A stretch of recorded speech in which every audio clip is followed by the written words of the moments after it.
আরে ফাজলাম তুই করিস না ভাই। আর কি করলে কি হয়েছে, কোনো সমস্যা? মন মানসিকতা ভালো না, সবসময় আর কি ভালো লাগে না। এই নে, আমি তো জানি তোর মন খারাপের কারণ।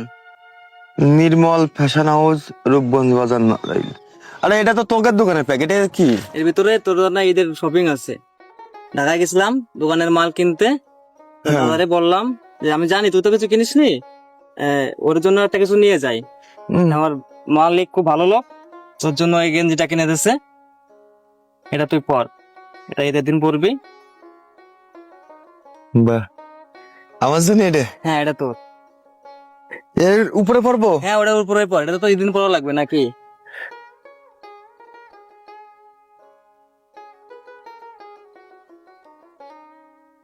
হয়েছে? সুন্দর হয়েছে। ভালো লাগতেছে? হ্যাঁ সুপার।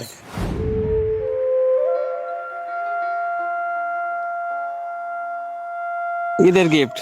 আর দোকানে তো এখন চাপ আছে বুঝিস তো, ঈদের সময় আমি তোরা এটা দিতেই আসছিলাম। আমার দোকানে এখন চাপ আছে, এটা তুই খুলে রাখ, এখন খুলে রাখ, ঈদের দিন পরবি। ঠিক আছে দোস্ত, আমি সন্ধ্যার পরে আসবানি। ও ঈদের দিন ওটা পরে বেরোবি, বেরোয় আমার ফোন দিবি, আমরা দুই ভাই একসঙ্গে ঘুরবো আর ফটো করে আমার ঈদের দিন, ঠিক আছে?